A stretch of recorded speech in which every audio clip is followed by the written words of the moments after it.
Hello, it's me, Recky, together with, Carol. and it's time for another reaction. Yes. And we're gonna head back to Fat Electrician. Yes. And this is about Dan Daly, the most gangster Marine of all times. And I'm 110% sure I already did this on my channel, but luckily, I have a memory of a dead goldfish. Not even a goldfish, a dead one. And I can't really remember the story behind Dan Daly, but it's cool. I kind of learned about it again. But it's new, Carol. That's basically. Yeah, it is. And we have done a quite a, not a It's a third. a third. Yeah, it's a third one we do, Fat Electrician. And if you haven't checked him out yet, you are really missing out. It's definitely one of my favorite YouTube channels of all times. So if you want to check it out by yourself, you find the link in the description for the channel and of course for the video we're gonna watch. We suggest you go there and give him the support that he so much deserves. However, if you do enjoy this, you can always hit like, and if you're new to the channel, hit subscribe. A big thank you to everyone who supported us on Patreon, or of course channel membership. No matter what tier, you guys are completely awesome, and we love you. Thank you. Same goes to the PayPal's, the GoFundMeers, the Super Thankers, and of course, we have an amazing community. Yeah. We say it every time because we really freaking mean it. Yeah. That will be the end of that. Now, let's do the Fat Electrician. I'm trying to keep up with you here. I'm fast. Yeah, you I'm are. fast. Okay, so the most gangster. All right, go ahead and Marine- make your prediction now. Who would win in a fight? 200 kung fu practitioners with melee weapons, or one marine? You put Yeah. take back. All right, go ahead and make your prediction now. Who would win in a fight? 200 kung fu practitioners with melee weapons, or one marine with a machine gun? Today we're talking about the most gangster marine ever. A man so remarkable that General Lejeune himself would declare him to be the most outstanding marine of all time. A man that was so fierce on the battlefield that General Smedley D. Butler, one of only 2 marines to ever receive the Medal of Honor twice, would declare him to be the fightingest marine he ever knew. Ladies and gentlemen, the only other marine to receive the Medal of Honor twice, Sergeant Major Dan Daly. Born in New York on November 11th, 1873, Dan Daly would grow up competing as an amateur boxer as well as working as a paperboy. And while working as a paperboy might seem like the useless details you throw in at the beginning to humanize the main character, in this case it's anything but, because him working as a paperboy would create a butterfly effect through time that would change the US military as a whole. You see, you gotta remember that this is the late 1800s and information and news didn't spread the same way it does today, so working as a paperboy back then meant that he always got the newspaper, meaning that he had more information at his fingertips than 99% of the population. Because of this, he would be able to closely follow the exploits of future President Theodore Roosevelt and his famous Rough Riders all throughout the Spanish-American War. And this would go on to be his inspiration to join the US Marine Corps, hoping that he too would be able to fight in the Spanish-American War. So that's exactly what he would do on January 10th, 1899, when Dan Daly would enlist in the United States Marine Corps at the age of 16 years old, coming in at only 5'6" and 135 pounds. But hey, as the old adage goes, it's not about the size of the dog in the fight, it's about the size of the fight in the dog. You see, the real problem here wasn't his stature, but the fact that he joined to fight in the I love that.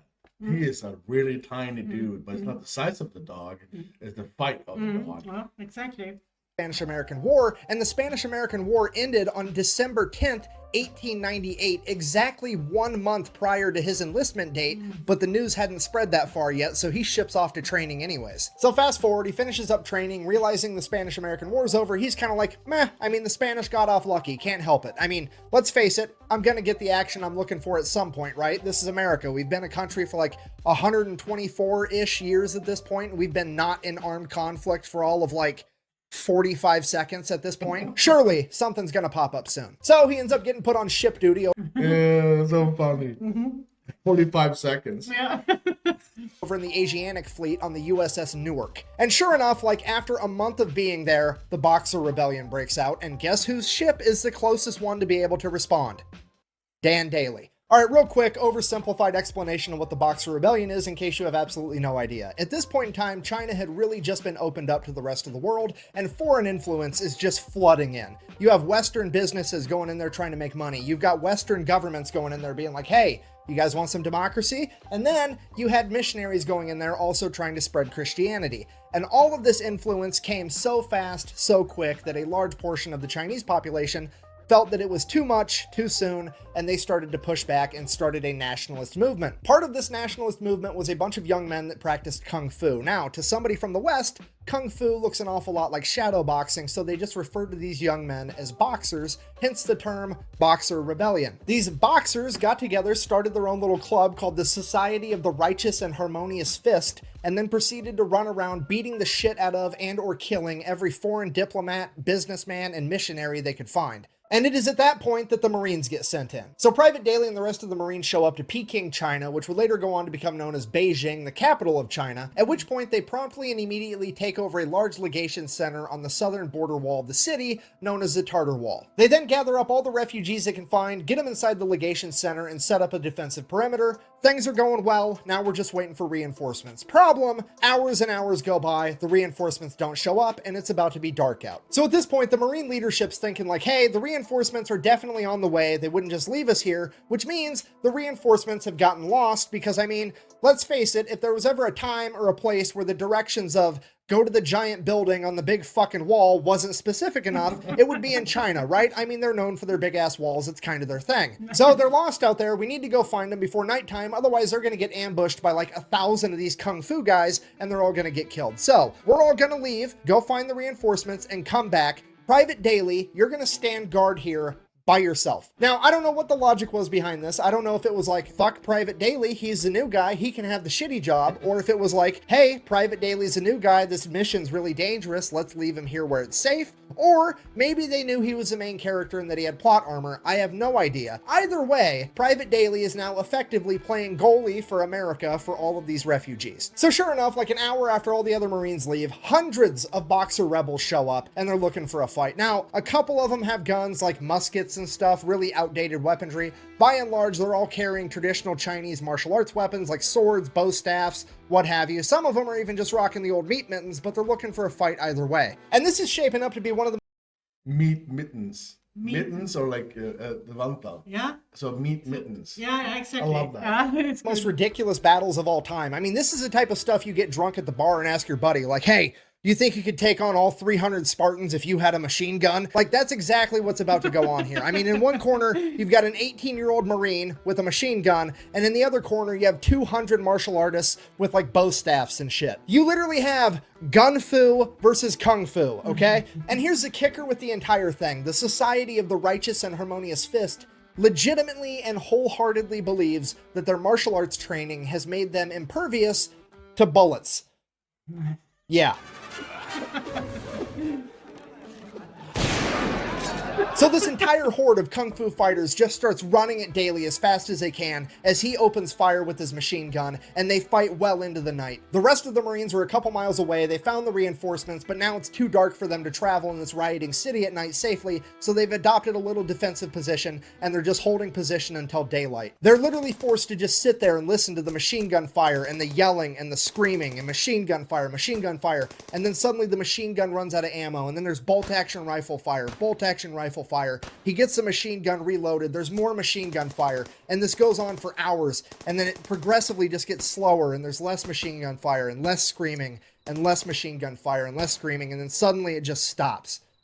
At this point, the Marines have to accept the fact that their friend has just died courageously in battle, fighting an entire mob by himself because they left him alone, and all the civilians that they've been tasked with protecting are going to be slaughtered. And now all they can do is sit there and wait for the sun to come up. So the sun comes up and the Marines start making their way back to the legation center, but they're kind of dragging their feet because, well, they know what they're going to find. They're really just there to recover the remains of Private Daly and make sure that those are taken care of. And they start making their way there, and as they get closer, they're like, man, Private Daly really took out a lot of these guys. That's impressive. And they get closer and like, holy shit, he took out a ton of these guys. This is the most aerodynamic mass grave I've ever seen. And they get to the top of the wall, and there's Private Daly smoking his pipe, leaning up against his machine gun, and they're like, holy shit, you made it. He's like, yeah, why wouldn't I? Well, we heard the machine gun stop firing, and we just assumed that you'd been killed. He's like, no. I only quit firing because they quit coming. Dan Daly has effectively pulled off the impossible. He has single-handedly defeated 200 rebels by himself, saving all of the civilians as well as saving the day. All the Marines are like, holy shit, we're gonna nominate this guy for the Medal of Honor because this is incredible. All the businessmen and the delegates are like, oh my God, we've seen what one Marine can do, and now we've got 1,200 Marines we're definitely gonna make it out of this alive, hooray. And all the missionaries are like, oh my God, this is not what we meant when we said we wanted to make these people more holy. Shortly after this, Dan Daly would be awarded More holy. Yeah. his first Medal of Honor for the battle, and then he would go on to continue serving in the Marine Corps as if nothing had happened. Okay, fast forward 15 years, now Gunnery Sergeant Daly has been involved in every military conflict the US has for the past 2 decades. He is one of the most experienced combat veterans in the entire US military, and he is a living legend in the Marine Corps. And on October 24th of 1915, Gunnery Sergeant Daly would find himself leading a platoon of men through Haiti during the Cacos Rebellion. Just after his entire company would cross a river, his entire company would be attacked on all 3 sides by over 400 Cacos rebels, forcing them to retreat back into the river. And while doing so, the horse carrying the crew-served machine gun would be shot and sink to the bottom of the river, as the remaining Marines continued to cross the river before adopting a defensive position to repel the attack until nightfall. It is now pitch black outside, and Gunnery Sergeant Daly knows as soon as the sun comes up, they are going to get attacked again, and the only chance they have is to get that machine gun back from the bottom of the river. So he takes off by himself in the dark of night, goes all the way back to the river, and just begins diving to the bottom of the river, trying to find this dead horse with the machine gun strapped to it. And after hours of trying, he finally finds this horse, manages to go down, untie the machine gun, come back up for air, go back down again, getting pieces, ammunition, the gun itself, the tripod. He gathers up all of this stuff, gets it out of the river, and then straps it to his back and carries it back to his men. Bear in mind, that is over 200 pounds of equipment, and this guy is 5'6", 135 pounds, but he gets it done anyways. Now, Marines believe in a couple things when it comes to a gunfight. Number 1, bring a gun. Number 2, bring friends with guns. Number 3, decide to be aggressive enough, quickly enough. If you're not picking up what I'm putting down, I'm trying to tell you that he is not about to use this machine gun for self-defense. He's about to use this machine gun for self-offense. First thing in the morning, he gets his men together. They launch an attack first, scattering the enemy into the jungle, retreating, and Daly has effectively saved himself and all of his men, earning himself his second Medal of Honor. Fast forward 2 years, June 1st, 1917, it's World War I, and Daly is now a first sergeant, leading an entire platoon of young, inexperienced Marines into the Battle of Belleau Wood. If you don't know the Battle of Belleau Wood, the Germans are just rampaging through France, making a beeline right towards Paris, and at Belleau Wood, the US Army, the Marine Corps, the French Army, and the British Army all get together to stop the German military in their tracks. Now, this made it not only a strategic battlefield, but a symbolic battlefield, because how dare you stop the mighty German military? Now they're going to hit back twice as hard just to prove that it was a fluke. Because of this, right after they stopped the German military on June 1st, the French military is like, okay, we stopped them, let's take the W and head back to Paris and we'll fight from there. We don't want to get slaughtered in this wood line by the Germans because they're pissed. And it is at this point that the Marine leadership famously responded by saying, and I quote, "Retreat? Hell, we just got here." And then the Marine Corps pretty much dons their gas masks, fixes bayonets, and proceeds to fight their ass off for the next 26 days straight. Okay, here's what I need you to understand. On paper, the Marine Corps should absolutely not win this fight. They are both outnumbered and outclassed. The German military is one of the most veteran fighting militaries on the planet at this point in time, and the Marine Corps is primarily comprised of a bunch of 18-year-old kids that have never seen combat. However, leading those 18-year-old kids is a bunch of fucking badasses like Dan Daly. Okay, this video started with him being a paperboy from New York. He is now a 45-year-old man with 2 Medals of Honor that has been in the Marine Corps since he was 16 years old. This man is a grizzled veteran that has been there, done that, and has a t-shirt, and he is about to don his plot armor and fuck shit up. So the Battle of Belleau Wood kicks off on June 1st. Pretty much immediately, First Sergeant Daly's lieutenant gets shot, and he is now out of the fight. Okay, if you don't know what that means, the officer is the one guy on the battlefield that sorta kinda pretends like he gives a fuck, and he is now gone. The regulator is off the war machine, and First Sergeant Dan Daly is now in charge of his entire company, unopposed. Fast forward, June 5th, German artillery strikes the ammunition depot, lighting everything on fire. Dan Daly leads his entire platoon in, sets the fire out, prevents all the ammunition from exploding, saves the entire battle. Fast forward 5 days, June 10th, the German machine gun squad would try to advance on Daly's company. Daly would get up by himself with nothing but 3 frag grenades and his Colt 1911, using the 3 grenades to disable the machine gun before approaching, shooting their commanding officer, killing him, and taking the other 14 Germans as prisoners of war. Fast forward a couple of hours, still June 10th, Dan Daly looks around at the faces of the young men that he's leading through this battle, and they're looking tired. They're looking like this is the worst time of their life, and it is at this point that Dan Daly decides that he needs to get aggressive enough, quickly enough. This battle's effectively been a stalemate for the last 10 days, and he's had enough of this bullshit, so he gets up, walks right out into the open in this wheat field that's functioning as no man's land between the Marines and the Germans. He looks at the Germans' line, turns around, looks at his Marines, and yells,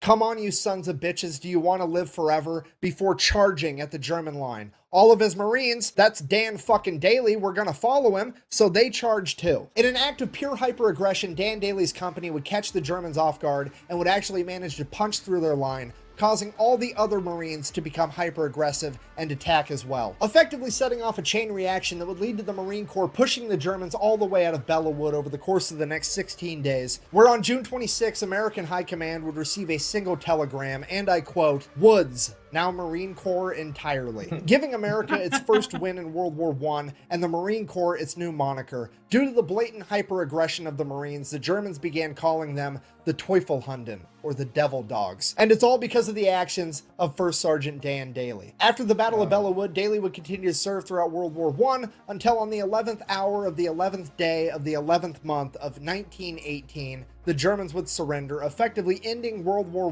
I, which is why in America we celebrate Veterans Day on November 11th, which is also, by sheer coincidence, I'm sure, Dan Daly's birthday. The guy's the main character. I don't know what to tell you. So then, because Dan Daly was like the badass at the Battle of Belleau, he gets put up for yet another Medal of Honor, potentially becoming the first man in American history to pull off the Medal of Honor hat trick, getting the three-peat. Absolutely everybody that was there that day all signs off on it. His men, his chain of command, they do the paperwork, they send it off to DC to get this man his medal. Then the political side is like, no, absolutely not. We don't care if he earned it or not. It's not about getting what you deserve. It's about doing what we think is fair, and we don't think it's fair that he should get 3 medals of honor, so we're just not going to give it to him because we said so. Go fuck yourself. So instead, they go ahead and they give him the Distinguished Service Cross and the Navy Cross, which, if you don't know, both of those are like tied for the second highest military honor, because apparently second plus second equals first, I guess. Anyways, so he gets those instead. And then, bear in mind, this is 1919, right after World War I. Like a month later in 1919, the military creates a new law that you're only allowed to earn 1 Medal of Honor. Okay, Dan Daly is so fucking gangster, they literally had to change the rules on how many times you're allowed to achieve the highest honor in the military. After World War I, he would retire as a sergeant major, having turned down becoming a commissioned officer on multiple occasions, citing that he would rather be an outstanding sergeant than just another officer. He would then go on to work as a bank security guard, where for 17 years he would be the living embodiment of the world's shittiest lottery ticket for anybody dumb enough to try to rob that bank. Could you imagine just being some bank robber trying to get some quick cash and you run into the most gangster Marine of all time? Okay, I'm just gonna throw it out there. He didn't retire from being a bank security guard until 1936, and John Dillinger's bank robbing spree was from 1933 to 1934. So for a couple of years there was a significantly greater than 0% chance that the world almost got the ultimate clash of the bank robbing gangster and the most gangster Marine to ever live. And I'm gonna go ahead and write that down in my book as the coolest thing to never actually happen. In conclusion, Mark Twain is frequently accredited with the famous quote, "It's not about the size of the dog in the fight, but the size of the fight in the dog," when in reality it wasn't Mark Twain that said that first. It was actually Dwight D. Eisenhower, 5-star Army general and the 34th President of the United States, somebody that would have known good and well who Sergeant Major Dan Daly was. And I think that maybe, just maybe, he had that 5'6", 135-pound devil dog on his mind when he came up with that quote. Thank you for watching. Best way to support the channel is go buy some merch at thefatelectrician.com. Quack bang out. I cannot believe that my favorite character from Starship Troopers is actually based off Dan Daly, and I had no idea. Come on, you ape! You want to live forever? I expect the best, and I give the best. Here's the beer. Oh, wow. Okay, let's go here and do this. Yeah, there we go. Yeah, what a badass. What It's a bad- crazy. What a complete Wow. crazy person. I mean, you can see the in pictures of him. Yeah. That dude is just. I love that when he says the fat electrician, and the Veterans Day on November 11th and his birthday. Yeah, he's the main character here. So that's nothing that we can do. Yeah.